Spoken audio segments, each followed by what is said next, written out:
के गान में वे वर्धमान महान दिन पिचरे हमारे ध्यान में।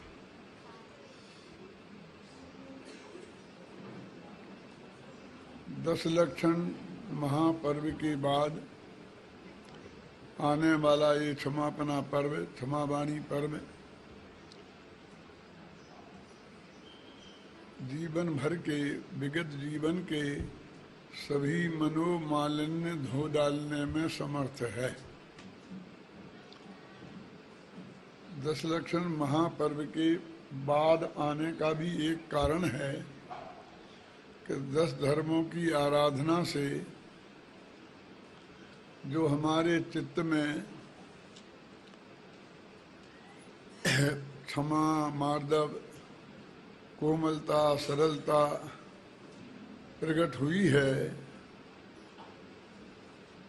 उसके संदर्भ में हमारी जो कसायों में मंदता आई है, कमी आई है, उसके परिणाम स्वरूप निश्चित रूप से हम जिनके प्रति हमने अपराध किए हैं अथवा जिनने हमारे प्रति अपराध किए हैं और जिनका महीनों से हमारा बैर विरोध चला आ रहा है, उनसे ये बैर विरोध धोने का एक बहुत मार्मिक अवसर है। किंतु आज की जो स्थिति है उसमें ऐसा नहीं लगता है कि ये महापर्व अपने उद्देश्यों में सफल हो पा रहा है। मेरे को किसी से ये शिकायत नहीं है कि इस क्षमावाणी पर्व को हम उत्साह से नहीं मनाते। उत्साह से ही नहीं, हम अति उत्साह से मनाते हैं।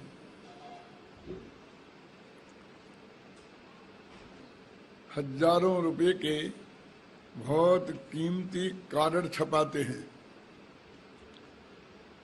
और उन कार्डों को बेल बूटे वाले लिफाफों में रखकर अपने सब इष्ट मित्रों को भेजते हैं। हमारे घर पर एक लिस्ट बनी हुई रखी है जिसे हम शादी हमारे यहाँ हो, इस प्रसंग में लोगों को निमंत्रण कार्ड भेजते हैं। हमारे यहाँ कोई मौत हो गई हो तो खूंट पटी काली स्याही में छपी हुई कारण भेजते हैं। उसी लिस्ट के अनुसार मुनीम गुमास्ते उन क्षमावाणी कार्डों को भी भेज देते हैं और वो इतनी मात्रा में भेजे जाते हैं कि अत्यंत अल्पसंख्यक जैन समाज होने पर भी डाकखानों का बोझ इतना बढ़ जाता है कि महीनों तक वे अपनी डाक को व्यवस्थित रूप से नहीं भेज पाते हैं।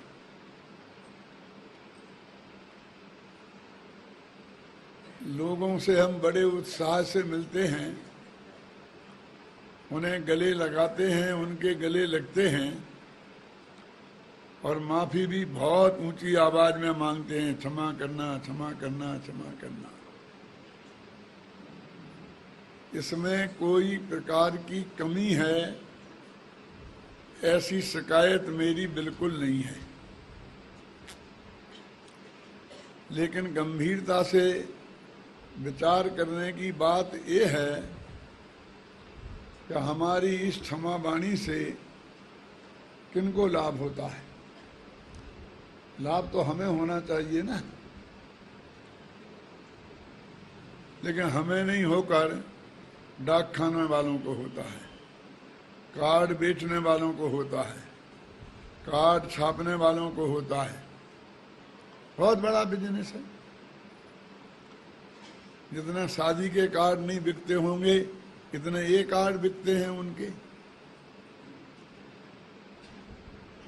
लेकिन ये लाभ उनको ही प्राप्त होता है, हमें प्राप्त नहीं होता है।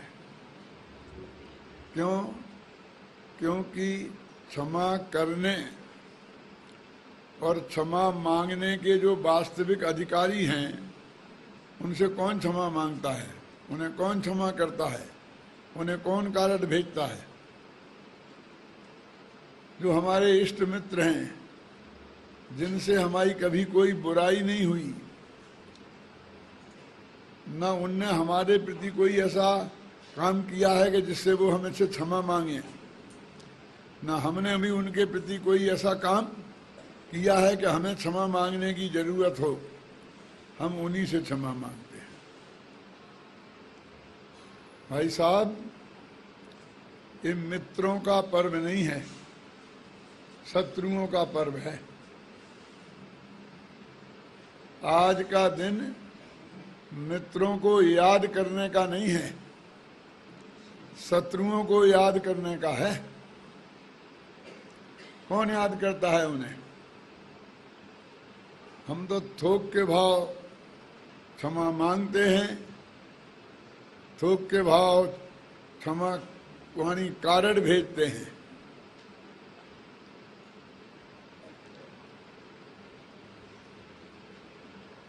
उन्हें कोई पढ़ता नहीं है, इतने आते हैं कारण। मैंने तो बंद कर दिया है क्षमा वाणी कार्ड का डालना, और जिनके आते हैं उनको भी जवाब नहीं देता हूं मैं। और मेरे से कोई क्षमा मांगता है तो मैं पूछता हूं कि भाई साहब क्या क्या बात है, क्या हुआ क्या? समझिए ना।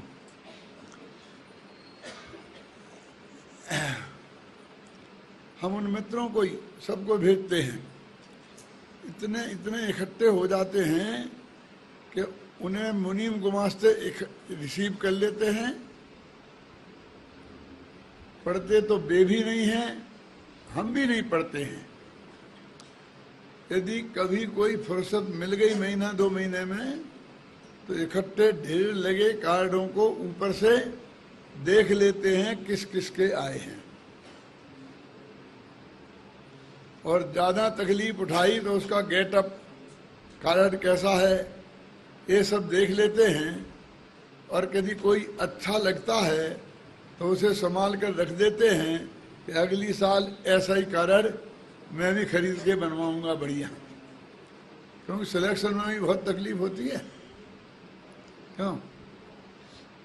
पढ़ता उसे कोई नहीं है। क्यों पढ़े? जब डालने वाले में ने भी नहीं पढ़ा है। बाजार से छपे छपाए कार्ड आते हैं, उन्हीं में हम प्रेस वालों से अपनी फर्म का नाम छपा लेते हैं। उनके यहाँ बना बनाया मैटर रहता है, और वो मैटरों से वो छाप देते हैं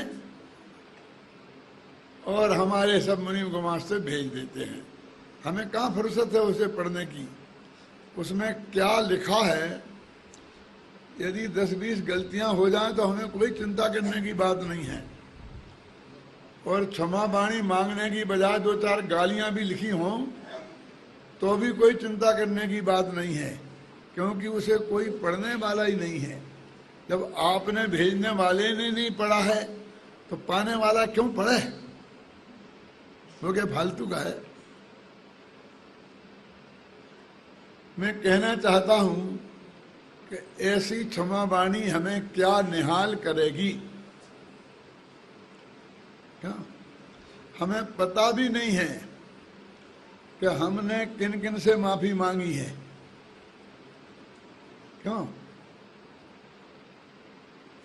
एक बार मैंने एक व्यक्ति से कहा कि साहू अशोक कुमार जी ने मेरे से लिखित माफी मांगी है। क्या बात करते हो? क्यों, कैसी क्या बात हो गई थी? क्या पता मुझे, ये तो आप उनसे जाके पूछो। और मैं अकेले में तो किसी से ज्यादा बात करता नहीं हूं। मैं तो भरी सभा में ही कही थी, अभी भी कही रहा हूं ना। क्या भरी सभा में कि साहू अशोक कुमार जी ने मेरे से लिखित माफी मांगी, उनके बेटे उनकी पत्नी मेरे पे दावा भी कर सकती हैं। क्यों? जब मैंने ये कहा तो कुछ उनके दोस्त भी बैठे थे, उनने फटाफट उनको फोन लगाया कि ऐसा क्या हो गया, आपने डॉक्टर भारत से माफी क्यों मांगी? कि नहीं, मैंने तो नहीं मांगी। कि वे तो भरी सभा में कह रहे थे कि लिखित माफी मांगी। कि मैं क्यों मांगूंगा, मेरा उनसे कोई झगड़ा हुआ है? मेरे तो उनसे बहुत अच्छी मित्रता है, हमेशा मिलते हैं, बहुत प्रेम से मिलते हैं। लेकिन तुम कैसी बातें कर रहे हो कि उन्होंने भरी सभा में कहा 10,000 लोगों के बीच में कि मुझे तो पता नहीं है क्या हुआ। वो मेरे पास आया कि आप झूठ बोलते हैं भरी सभा में, क्यों, क्या हुआ? कि अशोक जी से मैंने बात करके देख ली, उन्होंने कहा कि मैंने आपसे कोई माफी नहीं मांगी, और आप तो कहते लिखित मांगी, तो आपके पास है वो लिखित? मैंने कहा हाँ, संभाल के रखी है। साहू जी की माफी मेरे को आई हो मांगी मांगने का, और मैं उसे कैसे यहाँ वहां कर सकता हूँ? इतिहास में कभी काम आएगी ना।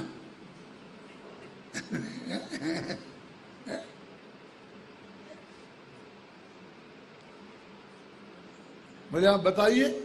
चलो मेरे घर लाया, मैंने उन्हें चाय पानी पिलाया, और उनका जो कार्ड आया था ना क्षमाबाणी का, मैंने उन्हें बता दिया। उनके नीचे हस्ताक्षर थे, आजकल तो वो भी होते हैं ना, वे छप जाते हैं, जो कोई बनावट पैसे करके पता ही नहीं चलता कि हाथ से किए हैं, क्या छपे हैं, बिल्कुल, है ना। देखो, तो ये बात है। क्यों? ये माफीनामा नहीं है? क्यों? ये माफी पत्र है ना? क्यों? मैं आपसे जानना चाहता हूं। नहीं है, यानी कहने का मतलब ये है कि जिसने वो डाला है उसे खबर ही नहीं है कि किन किन से मैं लिखित माफी मांग रहा हूं। और जब उनसे कहो तो उन्हें आश्चर्य होता है कि मैंने किसी से माफी मांगी नहीं, मैं क्यों मांगूंगा माफी? बोलिए, लिखित दे रहे हैं, मांग रहे हैं, क्षमा करना, क्षमा करना, क्यों?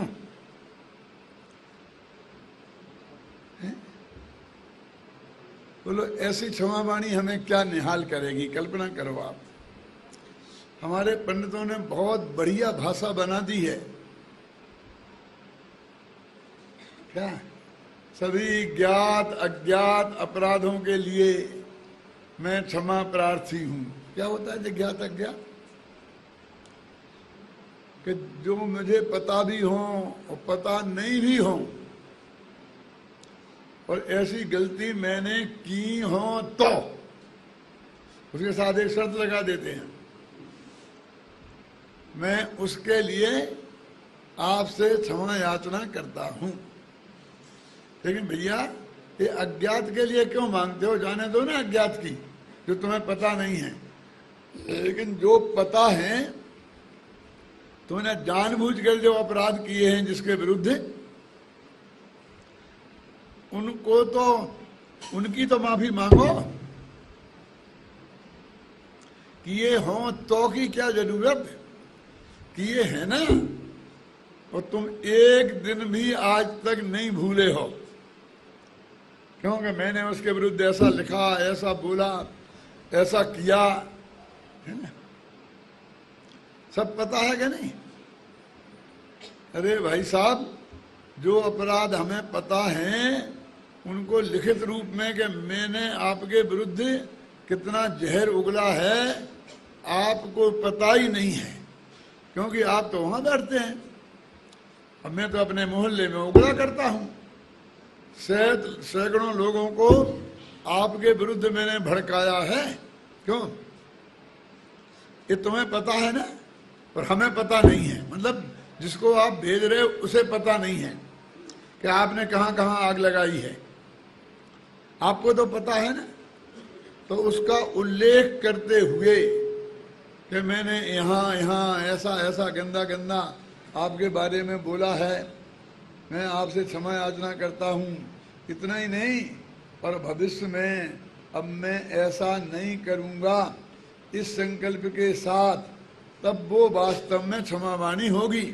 और वो बिल्कुल व्यक्तिगत चीज है, उसमें छपे छपाए कारण काम नहीं आएंगे। ये सार्वजनिक नहीं है कि सबको एक साथ चला गया। ये मित्रों का नहीं, ये शत्रुओं का पर्व है।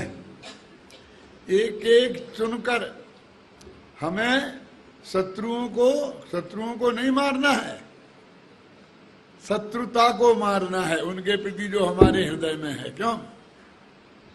तो हम तो शत्रुओं को मारने का प्लान बनाते हैं, हैं? जब मैं ये बात कहता हूं तो बहुत से लोग कहते हैं कि इतना परम पवित्र दिन और आप एक क्या बात लेके बैठ गए, क्यों? ये बेकार की बातों से क्या फायदा है? तो मैं कहता हूं कि ये बातें बेकार की होंगी, लेकिन जरा एकांत में बैठ के 5 मिनट इन पे गंभीरता से विचार तो करो कि मेरी बात में सच्चाई है या नहीं। क्यों? 5 कारण पर्याप्त हैं, 5 चिट्ठियां पर्याप्त हैं क्षमावाणी की, आप लिखो तो। लेकिन एक एक को चुन चुन कर और उन सारे अपराधों की जो हमने उसके प्रति किए हैं उनका लिखित उल्लेख करके और स्वीकार करके और सच्चे दिल से उससे माफी मांगो, तो ये क्षमावाणी सार्थक और सफल होगी। और आपको यदि अपनी क्षमावाणी पे इतना भरोसा है तो मैं आपसे कहता हूं कि जब ये क्षमावाणी संपन्न हो जाए, आज कल परसों आपके लड्डू खाने के साथ, है ना, उसके बाद एक दिन बैठ के शांति से एकांत में देखना कि हमारा ये बही खाता देखते हैं ना, किसका कितना लेना देना है, कि उसमें एकाध शत्रु कम हुआ है क्या। यदि एक शत्रु भी कम हुआ हो जाए तो कह देना कि मेरी बातें बेकार हैं। समझ लो क्या सफलता मिली आपको इसमें।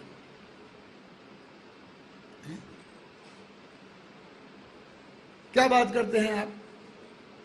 हम उनसे माफी मांगने जाए, गलतियां तो उनने 1000 की हैं, हमने तो कोई गलती की ही नहीं है। हाँ, कोई बात नहीं, शत्रुता तो है ना, गलतियां सब उनने की हुई और तुमने एक भी गलती नहीं की है, कोई बात नहीं, ऐसा ही होगा। तो आप माफी मत मांगना, हम तो आपसे कहते हैं कि आप माफ करना। गलतियां की हैं उनने, ये एक तरफा नहीं है पर्व। कौन सा? ये अकेले माफी मांगने का नाम पर्व नहीं है। ये तो हमने इसे क्षमा याचना के दिवस के रूप में झूठा मान लिया है। इसका नाम उत्तम मार्दव वाणी नहीं है, इसका नाम क्षमा वाणी है। ये क्षमा करने का पर्व है, क्षमा मांगने का नहीं। घबराना नहीं, पूरी बात सुनना। अपने पास 2 घंटे हैं ये बात सुनने को, 1 घंटा सुबह का हो, 1 घंटा शाम को, है ना। बोलो, गंभीरता से विचार करो, क्या उसने आपने कोई गलती नहीं की ना, सारी गलतियां उसने ही की है ना, यही परम सत्य है। तो आप मांगना मत, आप तो क्षमा कर दो तो भी बहुत काम हो जाएगा। कि हम तो पहली दफे सुन रहे हैं कि ये क्षमा करने का पर्व है, मांगने का नहीं। बोलो, कभी सुना? किसी पंडित ने सुनाया आपको? कौन सा पर्व है बेटा? क्षमा करने का, क्षमा मांगने का नहीं। क्षमा वाणी, हमारी वाणी में क्षमा होना, क्षमा मांगना कहाँ लिखा? ये क्षमा करने का पर्व है, ये क्षमा मांगने का नहीं। घबराना नहीं, पूरी बात सुनना। हमारे आचार्यों ने क्या लिखा, मैंने वो छंद किसी शास्त्र में नहीं पढ़ा, तुम्हारा जो हमारे पास कार्ड आया था ना, कार्ड आए थे, उनमें ही पड़ा है, तुमने ही छापा था, हमें तो कुछ पता नहीं है। अरे उसमें लिखा था ना, खामेमी सब जीवानाम सब्बे जीवा खमन तुम्हें। तो पहले क्या लिखा था कि मैं सब जीवों को माफ करता हूं, ये पहला वाक्य है भाई साहब। अरे साहब प्राकृत भाषा का है, हम क्या समझें। तो तुम हिंदी में लिखते ना, हम क्या जाने कविता बना, नहीं बनाते ना, गद्य में लिखते ना। क्यों? अपनी पत्नी को जब तुमने पत्र लिखा है तो कविता में लिखा था, किससे पूछ पूछ के लिखा था कि हमें आता ही नहीं है। एक दफे शत्रुओं को भी लिख दो, क्या पूछना है किसी से।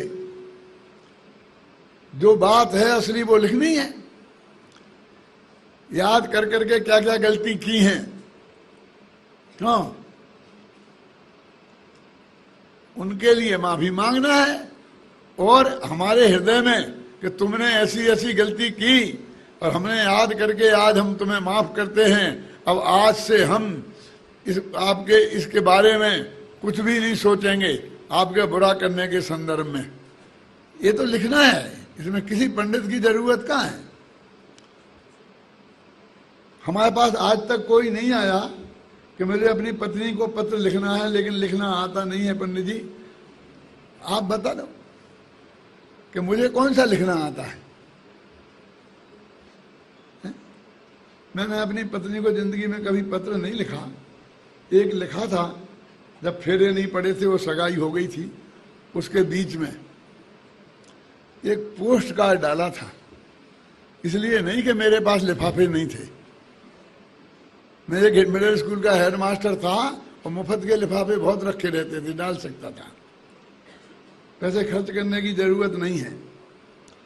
लेकिन पोस्ट कार्ड लिखा था खुला कि सब लोग घर के पर्दे में पढ़ ले ना, मुझे ऐसी कोई बात लिखना ही नहीं है कि जिसे छिपाना हो। अरे ये लिफाफा जाएगा तो सबको बहुत उत्सुकता होगी और इसमें पानी लगा लगा के इसे खोल कर पढ़ने की कोशिश करेंगे और नहीं तो उसे परेशान करेंगे कि भाई पत्र आया है ना लाला जी का, क्या लिखा जरा बताना, क्या लिखा जरा बताना। उस भाभियां परेशान करेंगी। क्यों लोगों को परेशानी होए? डाक खाने वाले पढ़े, घर वाले पढ़े, दुनिया वाले पढ़े, क्यों? आपको लगता है ये पागल आदमी है, लेकिन मैं सच बोल रहा हूं, मैंने सच्चा सही किया था। मेरे विचार तब से ही ऐसे हैं।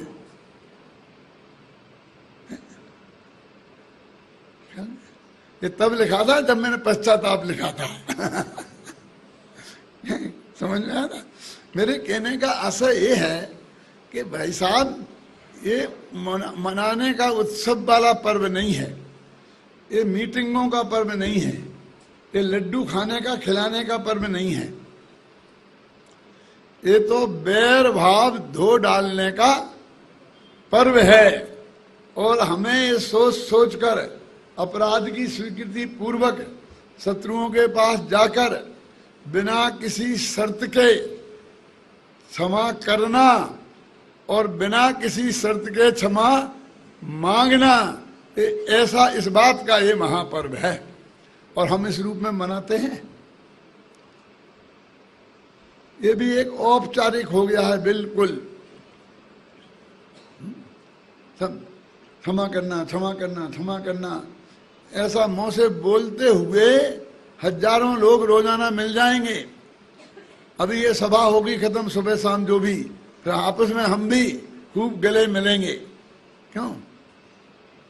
क्या जरूरत है इसकी?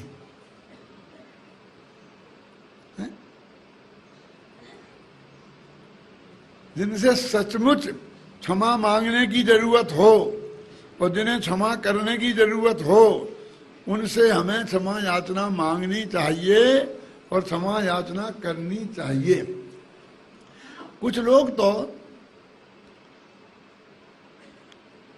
अकड़ के क्षमा मांगते हैं। और क्षमा मांग करके भी अकड़ते रह सकते हैं। अब क्यों अकड़ता है? क्षमा मांग ली ना, क्या जान खाएगा मेरी? जैसे क्षमा मांगकर उसने हम पर अनंत उपकार किया हो। क्यों? मेरा एक दोस्त था, जब मैं पढ़ता था तब, वो बहुत अकड़ के क्षमा मांगता था, और क्षमा मांग के उसी वक्त अकड़ने लगता था। जान खाएगा, क्षमा मांग ली और क्या करेगा? ये भी क्षमा मांगने का तरीका है? बोलिए। जिनसे असली क्षमा हमें मांगना चाहिए, उनके साथ कैसी पोजीशन होती है उसे आपको मालूम है? दो सगे भाइयों में 8 साल से 10 साल से बोलाचाली बंद है। हाँ, एक ने दूसरे के घर पर गए नहीं, पानी तक नहीं पिया, बीच में शादी विवाह भी हो गए बाल बच्चों के। क्यों? फिर भी आना जाना नहीं हुआ। तो दोनों के मित्रों ने सोचा कि भाई ये दो भाई भाई लड़ते हैं तो सारी समाज का बहुत नुकसान हो रहा, क्योंकि ये समाज के नेता हैं। आधा समाज इसके नेतृत्व में उधर हो गया है और आधा समाज इसके नेतृत्व में इधर हो गया है। समाज के दो टुकड़े हो गए हैं और दिन रात तलवारें खिंचती रहती हैं।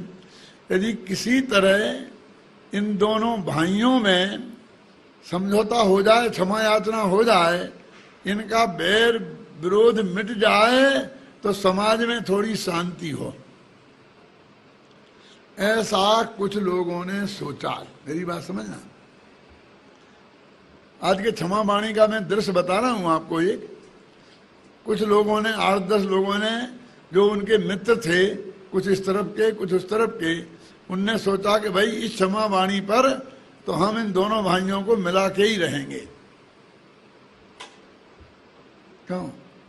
छोटे भाई के पास गए कि भाई तुम्हारा बड़ा भाई है, दुनिया भर से क्षमा मांगी, एक दफे उनसे मांग लो तो क्या होता? गलती मैंने की है तो मेरे पास समझाने आओगे, उनसे कुछ नहीं कहोगे? अरे बे बड़े हैं भाई, तू छोटा है, अपने बड़े भाई से माफी मांगने में क्या है? क्यों? बहुत बहुत दबाया सबने, तो उन्हें भी सुननी तो पड़ती है ना अपने मित्रों की। तो क्यों? क्योंकि नेतृत्व तो उन्हीं के भरोसे चलता है जो 10-5 आगे पीछे घूमते हैं ना, जिन्हें आज की भाषा में चमचा कहते हैं। और किसी की माने चाहे ना माने, उनकी चमचों की तो माननी ही पड़ती है ना कि भाई साहब आप नहीं चलेगा। आज तो आपको बड़े भाई साहब से माफी मांगनी ही पड़ेगी। कि मांगनी पड़ेगी? कि हाँ मांगनी पड़ेगी। तो ठीक है, मैं तैयार हूं, जाओ भाई साहब से पूछ के आओ कि मैं माफी मांगूंगा तो वो मुझे माफ कर देंगे कि नहीं। यदि वो माफ करने को तैयार हों तो मैं माफी मांगने को तैयार हूं। क्यों? क्योंकि यदि वे माफ करने को तैयार नहीं हूं और फिर मैं माफी मांगने जाऊंगा, आप लोग ले जाओगे, और मैंने माफी मांगी और उनने माफ नहीं किया तो आज से भी बुरी हालत हो जाएगी। फिर समझ लेना, फिर मेरे से बुरा कोई नहीं है दुनिया में कि मैं माफी मांगू और वे माफ ना करें। पहले नक्की करके आओ। उनको बहुत संतोष हुआ कि मैंने भाई साहब से माफी मांगने के लिए राजी कर लिया। क्यों? आधा मिशन तो हमारा सफल हो गया। अब चलो बड़े भाई साहब से, अरे जे माफी मांगेगा तो वे क्यों नहीं करेंगे, वे तो कर ही देंगे ना, अब क्या दिक्कत है? अब तो काम हो गया, अपना फतह हो गई। गए उनके पास, क्या वो साहब, वो छोटे भाई साहब आपके माफी मांगने को तैयार हैं, पर इतनी सी बात है कि हम चाहते हैं कि भाई आपसे माफी मांगने आए हैं तो आप उन्हें माफ कर देना। आगे अकल ठिकाने, बहुत अकड़ता था, समझता क्या है वो अपने को।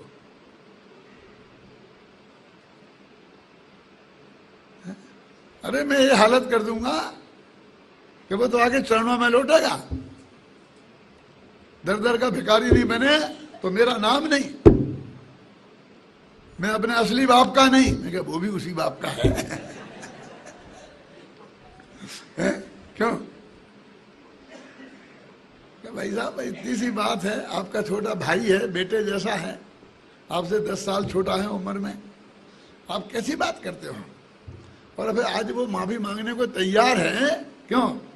तो आप माफ कर देना, हमारा तो इतना निवेदन है। गलती पहले करते हैं, फिर माफी मांगने आ जाते हैं। तुम क्यों आए, वो क्यों नहीं आया? तो वो तो आने को तैयार ही थे। हमें ने कहा कि भाई जरा भाई साहब से बात कर लें, नहीं तो जाके और झगड़ा ना हो जाए, इसलिए हमने रोक दिया उन्हें। समझ गया ना? वो तो आने को तैयार ही थे। अच्छा बताओ, वो लिखित मांगेगा कि मौखिक? वो अपनी गलती मानेगा कि नहीं? अरे भाई साहब जब माफी मांगने को तैयार हो तो काय की लिखित, काय की मौखिक? लिखा पढ़ी करके आपको अदालत में जाना है क्या? अरे ऐसा क्या बात है? वो आएगा, मांग लेगा आपसे माफी, सबके सामने मांग लेगा। हम लोग साथ में आएंगे ना, मांग लेगा माफी। नहीं, पहले उसे गलती माननी पड़ेगी कि मैंने गलती की है, और फिर वो लिखित मांगे मेरे से माफी मांगेगा,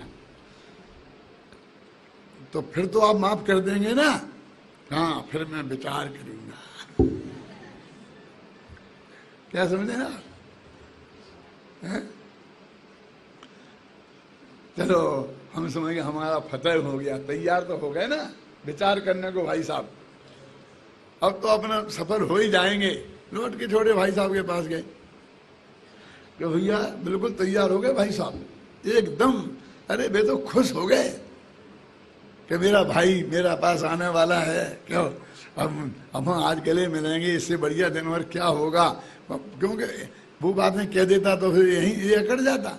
बहुत मीठी मीठी बातें करके फिर कहा गया बस इतनी सी बात है कि तुम 2 लाइनें लिख देना। 2 लाइनें लिख देना क्या कि मैंने गलती की है भाई साहब, मैं माफ कर दो, भविष्य में ऐसी गलती नहीं करूंगा। बस 2 लाइन। क्या कहा? मैं कोई लिखित माफी नहीं मांगूंगा।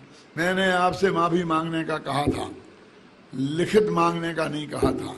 और मैं गलती किए ही नहीं है तो मैं गलती कैसे स्वीकार करूंगा? क्यों? क्या करे? नहीं, अब मामला बहुत बिगड़ गया कि भाई साहब यार आप समझते नहीं हो, उसमें ऐसा कुछ नहीं है कि आपने गलती की है। हम पंडित जी से अच्छा मैटर बनवा लेते हैं जिसमें सांप न मरे न लाठी टूटे। अभी आपको गलती की है ऐसा कुछ आएगा ही नहीं उसमें। बस ऐसा लिखवा देते हैं यदि मेरे से कोई गलती हो गई हो तो कहा आप कहाँ कह रहे हैं? आप मैंने गलती की कहाँ कह रहे? तो मैं आपसे माफी मांगने के लिए तैयार हूं। मांगता हूं नहीं, तैयार हूं, पूरी शर्तें पूरी हो जाएं तो।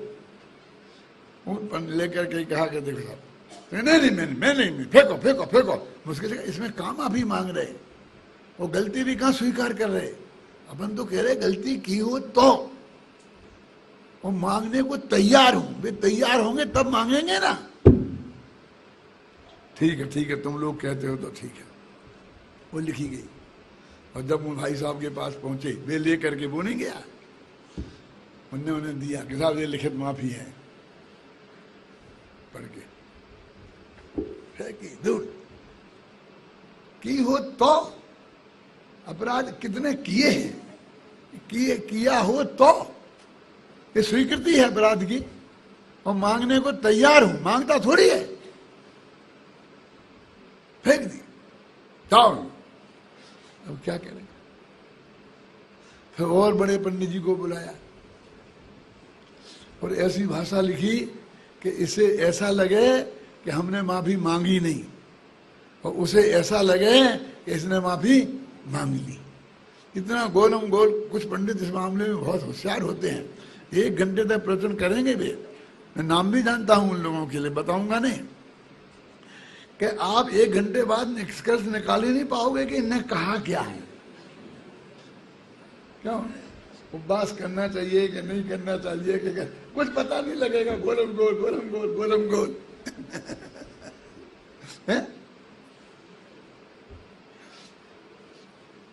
ऐसे लोग किस दिन काम आएंगे? वो पत्र भी तैयार हो गया तो इस बात पे झगड़ा तैयार हो गया कि ये क्षमा वाणी समारोह होगा कहाँ, बड़े भाई साहब के घर के छोटे भाई साहब के घर। बड़े भाई साहब छोटे भाई साहब के घर जाने को तैयार नहीं है, और छोटे भाई कहते हैं कि मैं भी उसी बाप का बेटा हूं, वो नहीं आने को तैयार हूं, तो मैं क्यों जाऊं? अब क्या करें? ये मंदिर काहे के लिए बने हैं?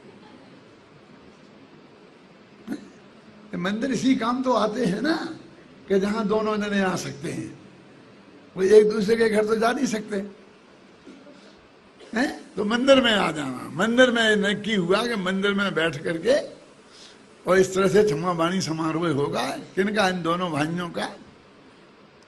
और कदाचित वो क्षमा वाणी समारोह संपन्न भी हो गया तो मैं आपसे पूछता हूं कि वो कितने दिन तक कायम रहेगी वो क्षमा? अरे कायम रहने का सवाल कहाँ है, हुई कहाँ है? ये तो नाटक हुआ है। क्यों? यदि एक दूसरे के घर जाने को तैयार नहीं है तो फिर कहाँ की क्षमा वाणी बोलो? कैसी क्षमा वाणी बोलो? है? मैं पूछता हूं कि ऐसी क्षमा वाणी हमें क्या निहाल करेगी? है? ये तो शत्रुओं से भी मांग ली तो, ये कह रहा हूं मैं आपको। ना मित्रों से मांगने से कोई फायदा होने वाला है और ना ऐसी शत्रुओं से मांगने से कोई फायदा होने वाला है जिनमें 1000 शर्तें लगी हों, इफ एंड बट लगा हो। उस क्षमा वाणी से हम कोई निहाल होने वाले नहीं है। ख्याल में आई ना? हमारे आचार्यों ने तो एक शब्द में कह दी, खामेमि सब्ब जीवानाम सब्बे जीवा खमन्तु मे, कि मैं सब जीवों को माफ करता हूं। माफ करता हूं पहले कहा। अरे भाई, उत्तम क्षमा का नंबर 1 है ना, कसायों में क्रोध का नंबर 1 है, तो यहां तुम 2 नंबर पे कैसे डाल सकते हो उसे? देखो, क्षमा करने से क्रोध रोकता है। क्रोध कसाय रोकती है कहां से? क्षमा करने से। और क्षमा मांगने से मान कसाय रोकती है। क्रोध का नंबर 1 है ना। अरे भाई साहब, क्षमा किए बिना आपको क्षमा मांगने का अधिकार नहीं है। हमारा आपका लेन देन है तो पहले ये कहो कि भाई साहब आपके पैसा हमें इतने देने हैं, तो ये चेक नहीं ड्राफ्ट है और आप ये ले लो। क्यों? इस शर्त के साथ नहीं कि हमें भी आपसे कुछ चाहिए है, वो दोगे तो मैं ये दूंगा, इस हाथ से वो और इस हाथ से वो, ऐसा। क्योंकि मैंने तुम्हें दिया और तुमने नहीं दिया तो ऐसा नहीं। दे दो, कोई शर्त नहीं, और फिर छोड़ दो, फिर मांगो नहीं कि मैंने दिया। अब तुमने दे दिया तो उनकी समझ में आएगी जब वे भी तुम्हारा दे देंगे। क्यों? कि मैं तुम्हें क्षमा करता हूं यदि तुम मुझे क्षमा करने को तैयार हो तो, ऐसी शर्त के साथ नहीं। बस आप चाहे मुझे क्षमा करें और चाहे नहीं करें, मैं तो तुम्हें क्षमा करता हूं। कि कैसी बात करते हो तुम पंडित लोग? किसी ने हमसे माफी मांगी ही नहीं और हम क्षमा करते हैं ठोक रहे। अच्छा लगता है? यदि मैं पागल नहीं हूं तो फिर मेरी बात आप जाके सुनना। आज ऐसा करना सब कि यहां से जाओ बाहर, तो जो लोग यहां मेरी बात नहीं सुन रहे उनसे तो वे कुछ मतलब मजा नहीं आएगा। उनसे कहना, भाई साहब क्षमा किया, मैंने आपको क्षमा किया। फिर देखना क्या होता है।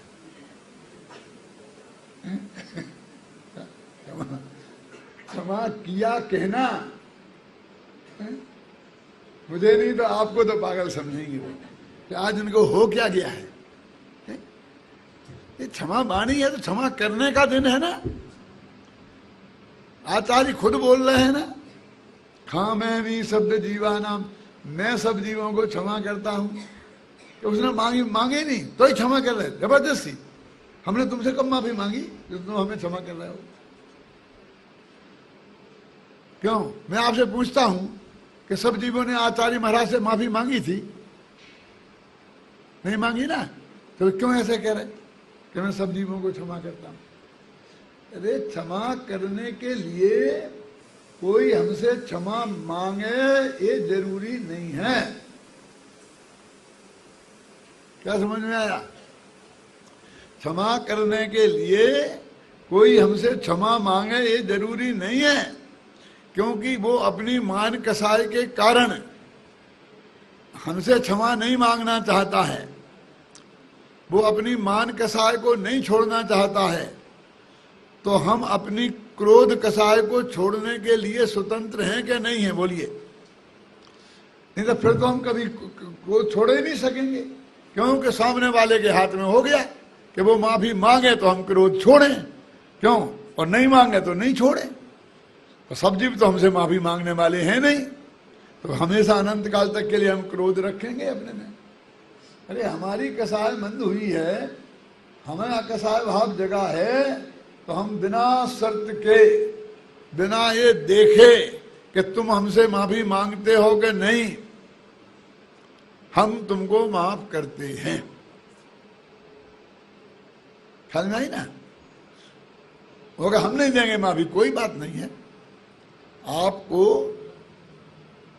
क्रोध कसाय रखनी है मेरे ऊपर, क्योंकि माफी देने से क्रोध कसाय रोकती है और माफी मांगने से मान कसाय रोकती है। तो आपको माफी मांगना नहीं है तो आपको मान कसाय रखनी है, आपको माफ करना नहीं है तो क्रोध कसाय रखनी है। अब आप तो बड़े आदमी हो, निबट ले गए। अब मैं तो, मेरा तो समय आ गया है। अब मैं अगले भव को कोई बैर विरोध लेके नहीं जाना चाहता हूं। क्यों?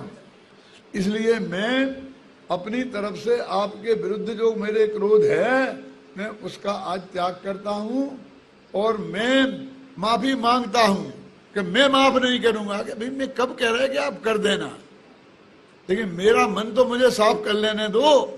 मेरी मान कसाय का त्यागने के लिए मैं आजाद हूं कि नहीं हूं? बोलो।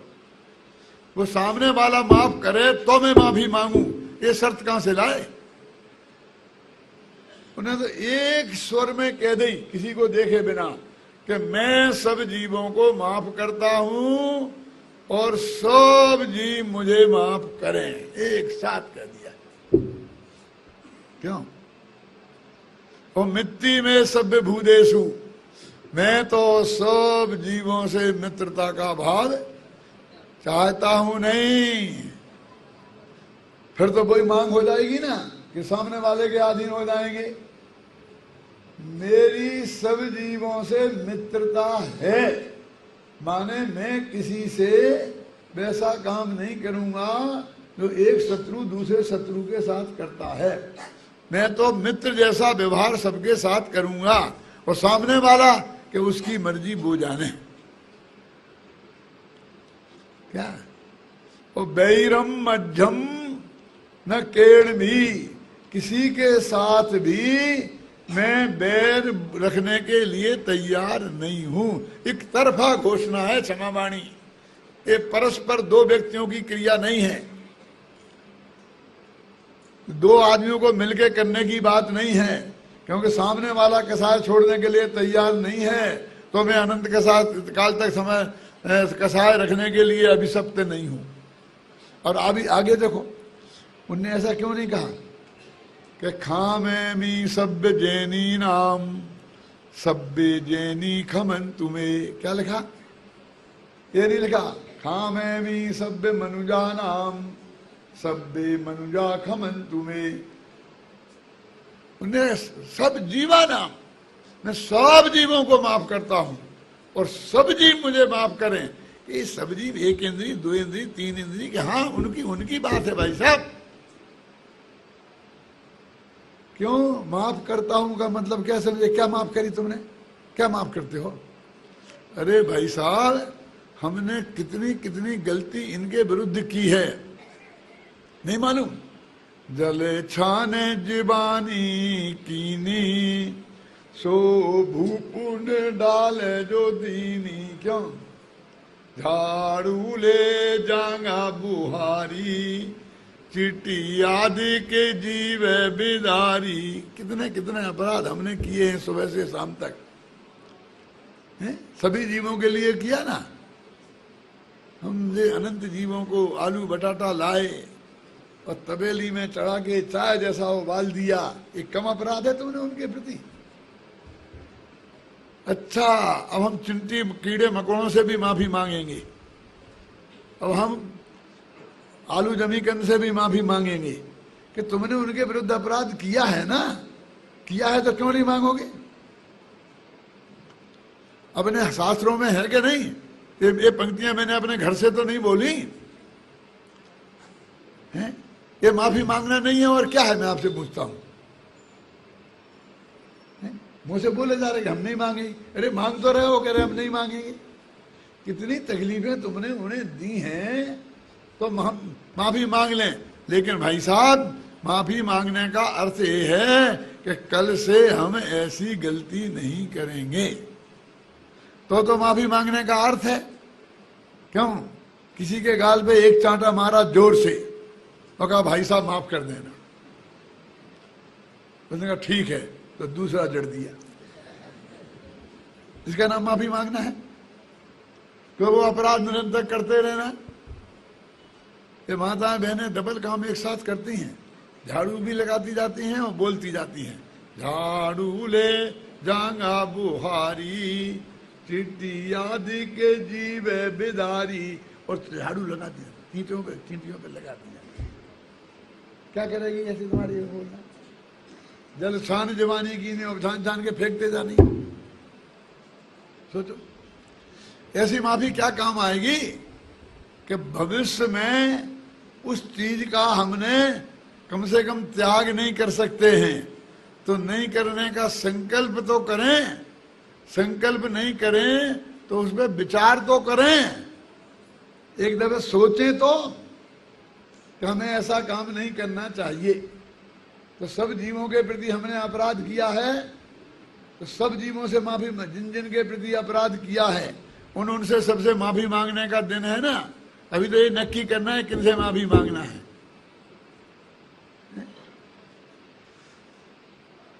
कि मैंने सब जीवों को माफ किया, क्या अर्थ है?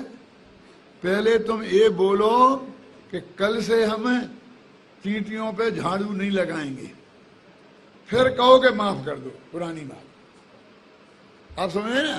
भविष्य में हम ऐसा नहीं करेंगे, ये वचन के साथ फिर बोलो कि भूतकाल में हमसे हुए हैं, अब उनकी माफ कर दो, तो सामने वाले सोचेंगे। और सामने वाले को क्या सोचना, वो एक इंद्री दो इंद्री बेचारे क्या सोचेंगे? ये तो तुम्हारे हृदय को तुम पवित्र कर रहे हो, ये प्योर तुम्हारा धर्म है। उसमें जिनको तुमने तकलीफ पहुंचाई है, जिनसे तुम माफी मांग रहे हो, माफ कर रहे हो, उनका कोई इन्वॉल्वमेंट नहीं है। जब उनका नहीं है तो ये सामने वाले का क्यों हो? क्यों? समझ में आया ना? ये एक तरफा काम है बिल्कुल हुकुमचंद जी। ये सामने वाले की तरफ देखना ही नहीं कि हमने उससे माफी मांगी तो उसने माफ किया कि नहीं किया, और बदले में उसने हमसे मांगी कि नहीं मांगी। यदि वो मान कसा, वो क्रोध कसा छोड़ने को तैयार नहीं है तो हम भी रखेंगे, हम नहीं छोड़ सकते हैं। ये धर्म है और धर्म पूर्ण स्वाधीन क्रिया का नाम है।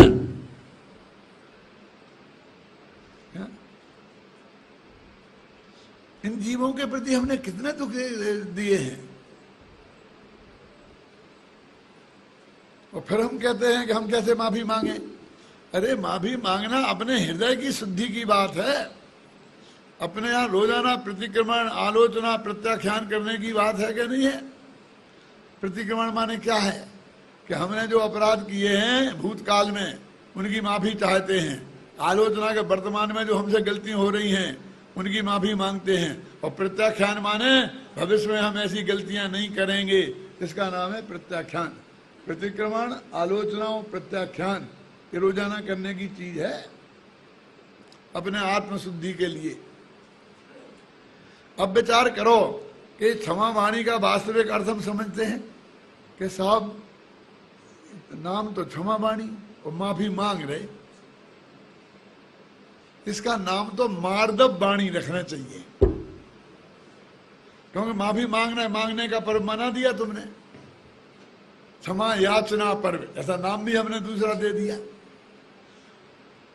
लेकिन भाई साहब मार्दव रखना के क्षमा रखना के आर्जव रखना कि 10 धर्म की आराधना से जो हमारे हृदय में शुद्धि प्रकट हुई है, क्या ये तो उसका प्रतिफलन है। तो ये तो क्षमा याचना कहो या क्षमा वाणी कहो, इसमें 10 ही धर्म शामिल हैं। अरे एक 7 भाई हैं और बड़े भाई के नाम पे दुकान है, क्योंकि 7 के नाम पे तो हो नहीं सकती है। तो जिसके नाम पे दुकान है तो वो थोड़ी मालिक है, हिस्सेदार तो वे 7 भाई हैं कि नहीं है। तो क्षमा के नाम पर हो गए वाणी, लेकिन उसके हिस्सेदार तो उसकी 6 बहनें हैं, 10 बहनें हैं, मार्दव आर्जव सब है। सिस्टर कंसर्न बोलते ना, ये क्षमा ही है। 10 धर्मों के आराधना से जो हमारे हृदय में शुद्धि प्रकट हुई उसका प्रस्फुटन है, समझे ना। पश्चाताप काल का प्रस्फुटन है, सीता का उसमें कुछ नहीं है, लवकुश का कुछ नहीं है, कि राम के हृदय में जो शुद्धि प्रकट हुई, प्रतिक्रमण हुआ, आलोचना हुई, क्षमावाणी हुई, बस उसका वो प्रस्फुटन है, उसको हमने प्रस्तुत किया है, हैं? उसमें दूसरे से क्या लेना देना, सीता तो चली गई, अब सीता से थोड़ी माफी मांग रहे, जो बाद में लंबा लंबा लंबा चले जा रहे हैं ना, वो वहां कहां है सीता है? फिर भी कह रहा है ना कि माफ कर देना, माफ कर देना, माफ कर देना, वो तो सुन ही नहीं रही। तो हमने जो ये सोच लिया है कि कोई माफी मांगे तब माफ करना, ये बात सही नहीं है, और माफ करे तो माफी मांगना, ये बात सही नहीं है। हम बिल्कुल स्वतंत्र हैं, अपनी तरफ से जिन जिन के प्रति हमसे अपराध बन पड़े हैं उनके प्रति अंदर में हम अपना मान कसाय छोड़कर प्रत्यक्ष परोक्ष जैसा भी संभव हो लिखित मौखिक क्षमा याचना करें और अंदर में क्षमा भाव धारण करें, इसका नाम सारीम है। और एक बात और कहता हूं, दूसरों से तो हमने हजारों बार माफी मांगी और दूसरों को हजारों बार माफ भी किया, लेकिन अपने आत्मा से भी कभी माफी मांगी, उसे भी कभी माफ किया? अपने से भी माफी मांगी जाती है क्यों? जैसे मैंने कहा भाई साहब माफ कर देना, तो मैं कहूँ आत्मा माफ कर देना, ऐसा क्या? अरे ऐसे नहीं, लेकिन अपने इस आत्मा के साथ हमने कम अपराध किए हैं, इसे हमने कम दुख दिए हैं, ये 3 लोग के नाथ की क्या दुर्दशा कर दी है। बीड़ी बिना चले नहीं, सिगरेट बिना चले नहीं, चाय बिना चले नहीं, क्यों? ये आलू भालू त्यागने की बात हमसे नहीं हो सकती, आप समझते तो है नहीं। आलू तो सागों का राजा है। अच्छा, हमें तो पता ही नहीं था कि सागों में भी राजा होता है। नहीं, आलू तो सागों का राजा है। तो मैंने कहा राजा को क्यों खाते हो, प्रजा को खाओ ना। अरे भाई अनंत जीवों का पिंड है, क्यों तुम उसे जीव ही नहीं गिन रहे हो? एक दिन वो दशा होगी कि तुम वहीं जाके पैदा होगे और सारा जगत तुम्हें जीव नहीं गिनेगा, तुम भी राजा बन जाओगे सागों का। राजा तो सबको बनना है ना, समझिए ना। तो इसलिए कहते भाई कि ये बहुत महान पर्व है, इसका वास्तविक अर्थ हम नहीं समझे। हमने अपने आत्मा के प्रति भी बहुत अपराध किए हैं, अनादिकाल से आज तक कितना दुख दिया। जरा एक बात कहता हूं, समय तो हो रहा है लेकिन समझने जैसी है। अनंत क्रोध किसे कहते हैं? जिससे हमें बहुत गुस्सा होता है, हम उससे बोलचाल बंद कर देते हैं। क्यों? उसे अपनी आंखों के सामने उसे देखना पसंद नहीं करते हैं, देखते ही गुस्सा आता है ना। वो कोई बात कहे तो उसकी बात सुनना पसंद नहीं करते हैं। ये है अनंत क्रोध के लक्षण। समझ में आया ना? मैं एक उदाहरण देता हूं कि एक बाप को अपने बेटे से अनंत क्रोध हो गया, तो घर से निकाल दिया, धक्के मार के निकाल दिया, अखबारों में निकाल दिया कि ये मेरा बेटा नहीं है, इससे मेरा कोई संबंध नहीं है, कोई आदमी इसके साथ लेन देन करेगा तो मैं जिम्मेवार नहीं हूं, मेरी तो अपील है कि कोई इसे एक नया पैसा न देना। अखबार में निकाल दिया, दैनिक भास्कर में। अब वो आया कि पापा मैंने जो आप समझ रहे वो गलती नहीं की है, और फिर भी यदि आपको ऐसा लगता है कि मैंने गलती की है तो मैं माफी मांगने को तैयार हूं और भविष्य में आश्वासन देने को तैयार हूं कि ऐसी गलती नहीं कर। मैं हट जा नालायक मेरी आंखों के सामने से, मुझे तेरी कोई बात नहीं सुनना। बड़ा नौकर को धक्का मार के निकाल दिया। क्या करे बोलो, बाप बात ही नहीं सुनता है, भविष्य में माफी मांगने को तैयार है फिर भी नहीं सुनता है, तो क्या है बाप को? अनंत क्रोध है ना। तो उसने कहा अपने दोस्त को भेजा के बेटा भैया मेरी बात तो वो सुनते नहीं, तेरी तो सुनेंगे, तो तू जाकर के समझाना, बताना कि मैंने वो गलती की ही नहीं है, उन्हें किसी ने भड़का दिया और वो बहुत में गुस्सा हो रहे हैं, और फिर भी उन्हें शक है तो मैं भविष्य में नहीं करूंगा, मैं माफी मांगने को तैयार हूं, क्या करूं और क्या कर सकता हूं? कि ठीक है मैं जाता हूं। वो गया। आओ भाई तुम बहुत दिनों से नहीं आए, क्या बात है? तुम तो हमारे घर आना ही छोड़ दिया है। ए रमेश की अम्मा, सुरेश आया है, जरा इसके चाय पानी लाओ, तो संक्रांत के लड्डू बनाए थे ना, बेबी ले आओ जरा। क्यों? ऑर्डर दे दिया। बोलो बेटा क्या बात है, क्या बात है? कि चाचा जी एक बात है, मैं आपसे कहना चाहता हूँ, आप नाराज नहीं हो तो? कि बोल बोल बेटा, मैं तेरे से कब नाराज होता हूँ? तूने कितनी बातें करी, मैंने कब नाराज नहीं करी, लेकिन मेरी बात आप मानो तो मैं कहूँ अरे तेरी बात कब नहीं मानी, बोल, बोलता क्यों नहीं है? कि वो जो आपका बेटा रमेश है ना, उसने जो आप समझ रहे वो गलती नहीं की। क्या कहा? उसके बारे में बात नहीं करना, और जो तुझे कोई बोलना हो बोल। कि नहीं नहीं, तो आप सुनो तो एक सेकंड। कि नहीं सुनना, तू नहीं रहेगा चुप, बुलाओ नौकर में, धक्का मार के निकाल दो। जब तक अम्मा जी चाय माय बना के लाई तब तक उसे भगा दिया। क्यों? कहाँ है वो? नालायक रमेश की बात करता था, मैंने धक्के मार के निकलवा दिया। क्या करे वो? कितना क्रोध है? अनंत क्रोध है। ऐसे ही अपने आत्मा की हमने आज तक शकल नहीं देखी, शकल देखना नहीं चाहते हैं, उसकी बात को सुनना नहीं चाहते हैं, उसके बारे में सोचना नहीं चाहते हैं, और कोई उस आत्मा की बात करे क्यों तो उसकी भी नहीं सुनना चाहते हैं। इसका नाम क्या है? अनंत क्रोध। कि ठीक है पंडित जी आप पधारे हो, अच्छा है, हम आपका स्वागत करते हैं, हमारे गांव में पधारे। देखो भाई भाई साहब बहुत अच्छी बात है, अपना आत्मा जो है वो अनंत है, सही है सब, आत्मा फात्मा की बात यहाँ नहीं करना।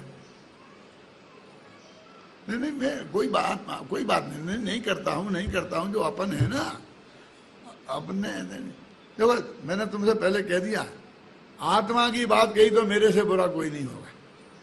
आत्मा की कोई बात करे तो उसकी बात नहीं सुनना चाहते, खुद आत्मा की बात नहीं करना चाहते, आत्मा को देखना नहीं चाहते। इसका नाम क्या है? आत्मा के प्रति अनंत क्रोध। तो आत्मा के प्रति इतना अनंत क्रोध किया तो उसे क्षमा मांगने की जरूरत नहीं है, लेकिन ऐसे नहीं मांगनी पड़ेगी जैसे तुम पड़ोसी से मांगते हो। तो क्या करोगे कि भैया तुम और कुछ मत करो, बस एक दफे एक क्षण को उसको देख लो, काम हो जाएगा। माँ में और पत्नी में क्या अंतर है जानती हैं आप? तुम तो जानते ही होगे। माँ और पत्नी में क्या अंतर है, बताऊं 1 मिनट। शादी हुई, 2 साल हुए थे, माँ थी, बस माँ और बहू 2 ही घर में थे, कोई बाप था नहीं, बस एकदम गुस्सा हो के भाग गया, बम्बई भाग गया, पता ही नहीं चला कहाँ गया। माँ बाप बेचारी कहाँ जाती, पत्नी ढूंढने कहाँ माँ जाती, 10 साल तक पता ही नहीं। 10 साल बाद किसी ने कहा कि तुम्हारा बेटे को मैंने बम्बई में देखा था। हे भैया कहाँ देखा था, क्या देखा था? हमें बोलना एक दिन आ जाए, एक दिन को आ जाए। उसको भी सूझा, तब अच्छा वहाँ पर करोड़पति बन गया ना, खूब कमा करके बढ़िया। और वहाँ से आया, बहुत ठाट पत्नी को, माँ को बहुत बढ़िया बढ़िया सामान लेके आया घर। तो माँ ने देखा तो एक उलाहना का एक शब्द नहीं, लाते ही छाती से लगा लिया। अरे बेटा तू कहाँ चला गया था, तू इतने दिनों कैसे रहा? तेरे को सुबह चाय पीने की आदत थी, वो मिलती थी कि नहीं मिलती थी? मुझे तो यही चिंता रहती थी कि उसे चाय कौन देता होगा सुबह। और तुम 9 बजे उठने की आदत थी, जब तक कोई उठाए नहीं तब उठता ही नहीं था, उसे वहाँ कौन जगाता था? तो उसी की बात करती हैं, अपना कोई दुखोना नहीं रोती हैं, छाती से लगा लेती है। उसका नाम क्या है? माँ। और पत्नी के पास गया तो उल्टा मुंह करके क्या मतलब भाई क्यों, इधर तो देख, 2 मिनट बात तो कर। क्या बात करना, तुम तो वहां मौज उड़ा रहे थे, मस्ती उड़ा रहे थे, क्या कर रहे थे? हम यहाँ कैसे मर रहे थे, कैसे सड़ रहे थे, कैसे कर रहे थे? समझे, 1000 सुलहाना देगी, उसका नाम है पत्नी। अब माँ और पत्नी का अंतर समझ में आया? आप लोगों को भी आ गया होगा ना? क्यों? अपना ये आत्मा माँ है, पत्नी नहीं। दर्शन करना चाहोगे तब वो तुम्हें दर्शन देने के लिए तैयार बैठा है। उलाहना नहीं देगा कि तुमने कितने मौज मस्ती की और मैंने कितनी तकलीफ पाई। ये आत्मा है भाई साहब। एक दफे उसको माफ करने का तरीका क्या है कि पर से दृष्टि हटाकर अपने भगवान आत्मा पर दृष्टि ले जाओ। ये आत्मा को माफ करने का तरीका है कि माफी मांग ले। कि माफी नहीं मंगवाना, माँ को कोई माफी नहीं मंगवाना, ना लिखित मंगवाना, क्यों ना मौखिक मंगवाना। यदि कहेगा माँ माफ कर देना, क्या माफ कर दे, क्या बात करता है? क्या की माफी, कैसी? इधर बैठ चुपचाप, मेरे पास बैठ। क्यों?